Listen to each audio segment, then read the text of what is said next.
Welcome back to Business Analytics.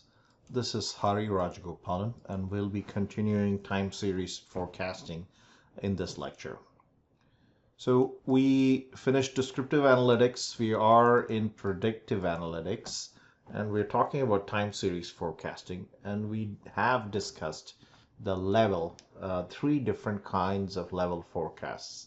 And in this lecture, we're going to look at incorporating seasonality into our forecasts and how we are going to do that. So seasonal forecasts, what is seasonality?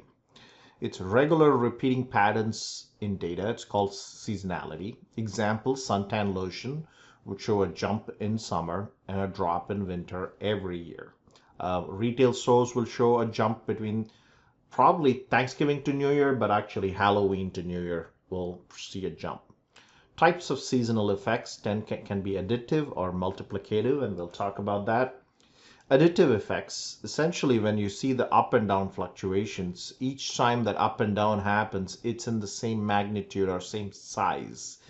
Whereas multiplicative, the effects tend to increase after each season. So it actually kind of each season's up or down then kind of gives a bigger surge to the next season. So let's take an example. Savannah Climate Control sells residential heat pumps. Sales of heat pumps tend to be higher on average in winter and summer quarters when temperatures are more extreme. Sales tend to be lower on average in spring and fall when temperatures are less extreme and homeowners can put off replacing inoperable heat pumps. So the owner, Bill Cooter, has collected quarterly sales data and he wants to analyze the data to create a model which he can sell on how many units he can sell for each of the next quarters. So this is the data, and so let's look at the data. So here is the data, and we can plot it to see what's going on. Now, a better plot would be our yearly plot, 2011, 2012. So here is what we see in 2011 for each quarters. It goes down second quarter, goes up third quarter, and then goes down again.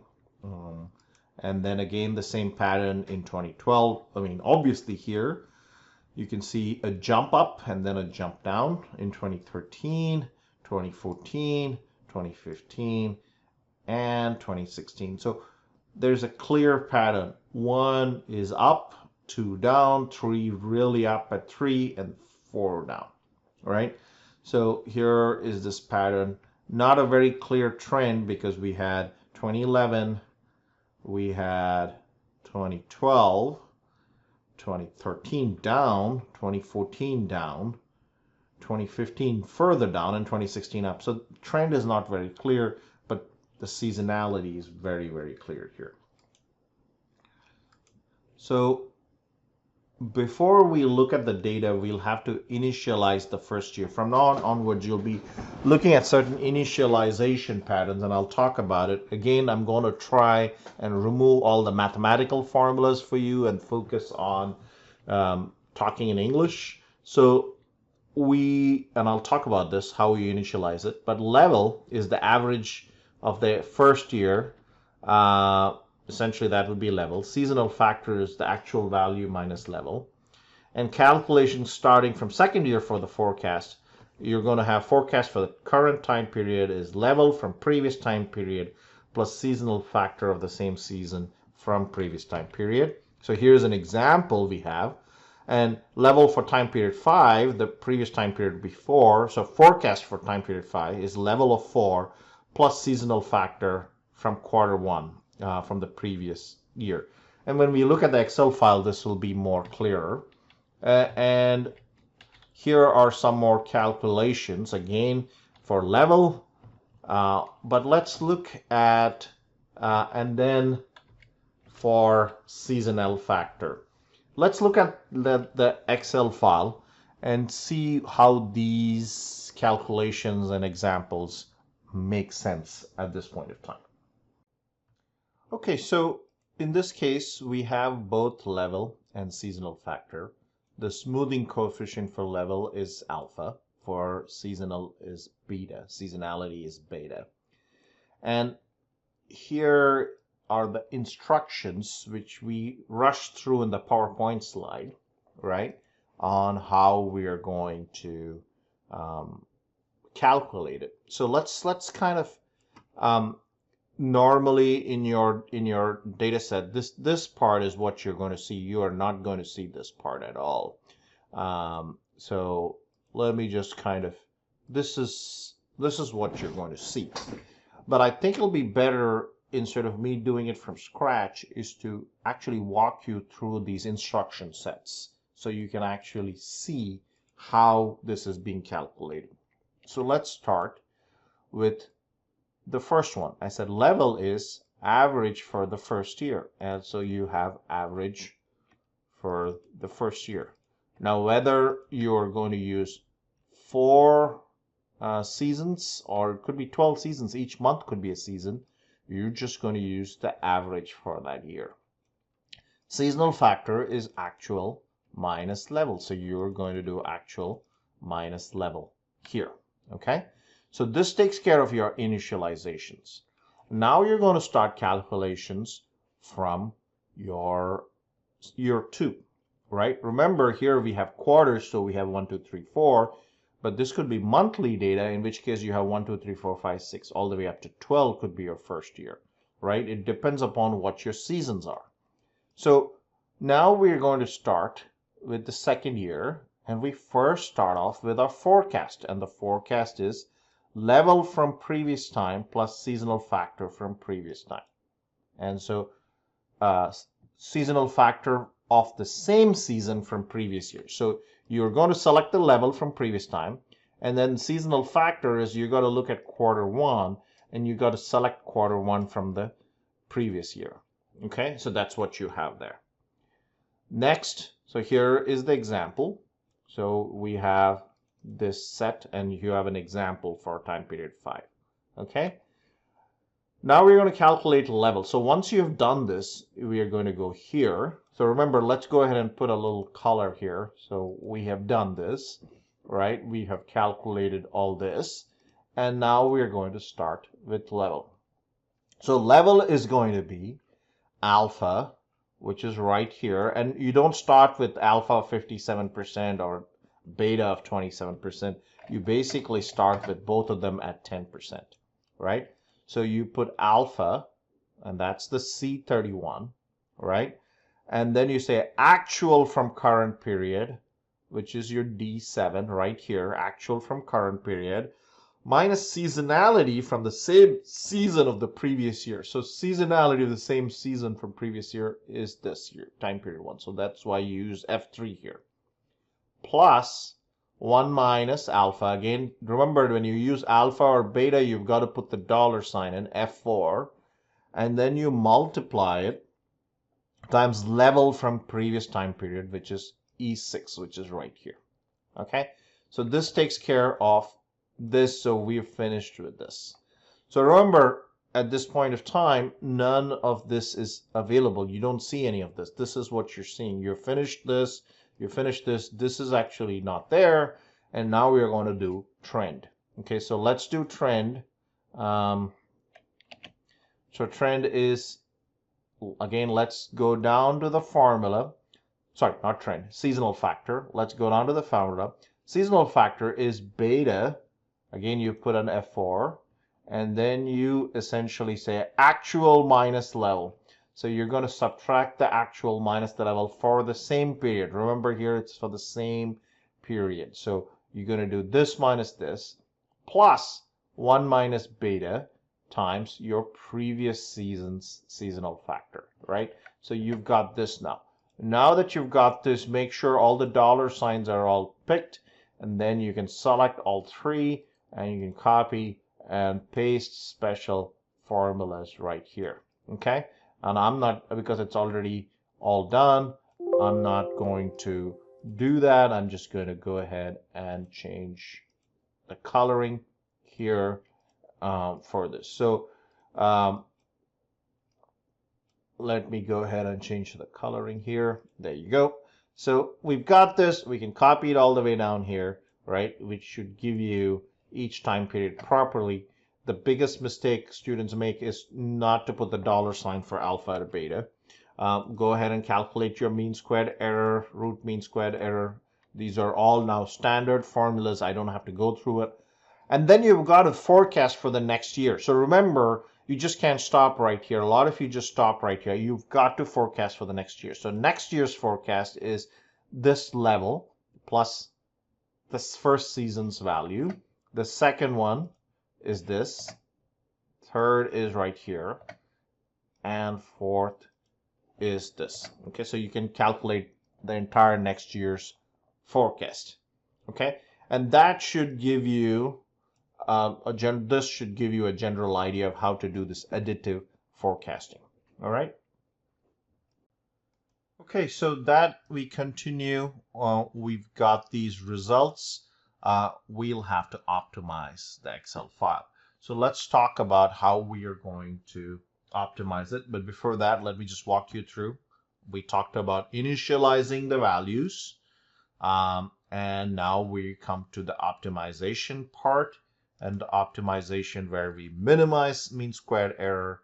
Variables are alpha and beta, and of course alpha and beta are greater than 0, less than 1, right?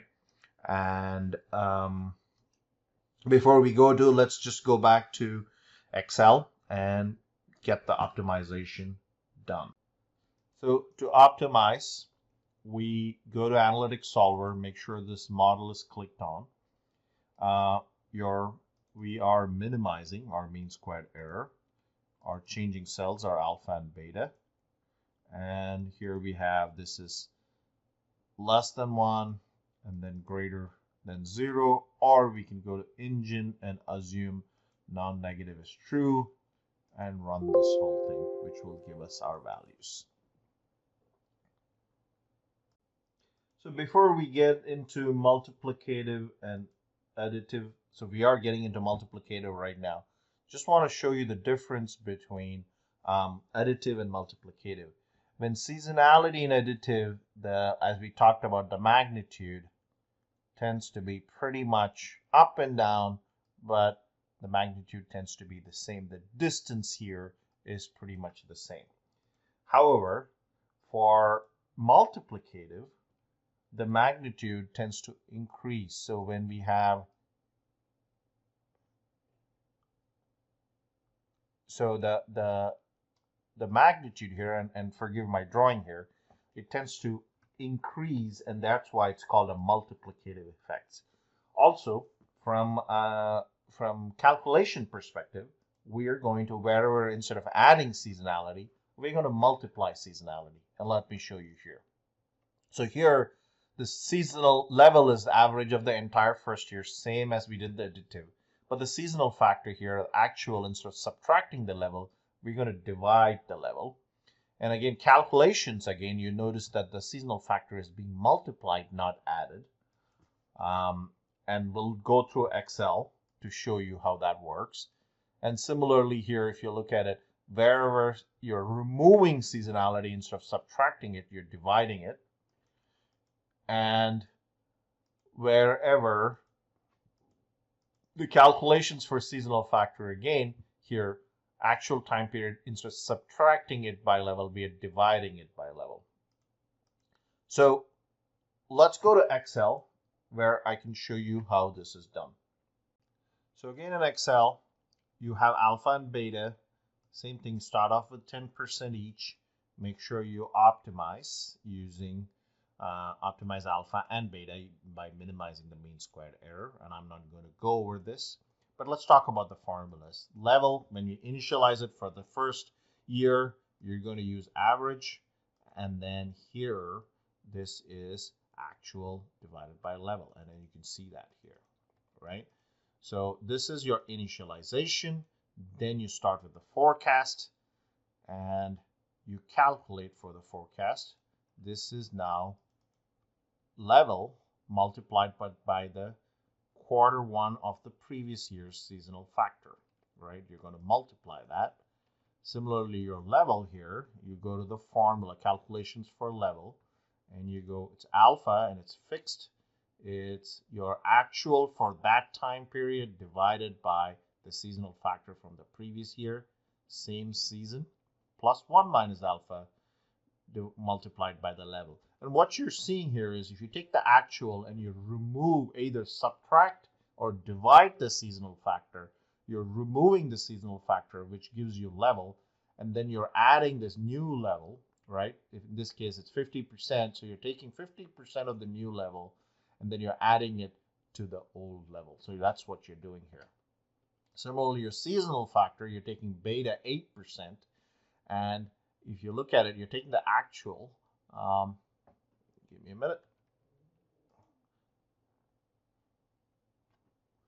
So here you are removing the level from the actual value, right? So in that case, the only thing left is the new seasonal factor. So the season is essentially level multiplied by seasonal factor. That's your actual demand if you assume there's only level and seasonality.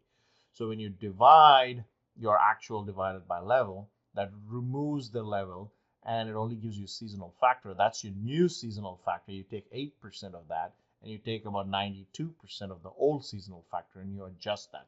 And that's what this is doing. And once you have this, you can copy this down. And of course, here you can see how the formulas are set up. This gives you the new forecast. All right. So this should take care of additive, where you add, you have addition and subtraction, and here in the multiplicative, where you have division and multiplication. And that should take care of both your additive and seasonal factors. All right, so that should give you the multiplicative effect. We talked about how to calculate. First, you calculate the initial values, then you calculate the forecast first, then you calculate level, then seasonality. That gives you using your, and then you can optimize using your solver. So for the next lecture, we're going to focus on how do we incorporate trend into our forecasts. We're going to talk about double moving average and then trend corrected exponential smoothing, or it's also called Halt's method. And it's called Halt's method because somebody called Halt figured it out. All right, we'll stop right here and I'll see you in the next lecture.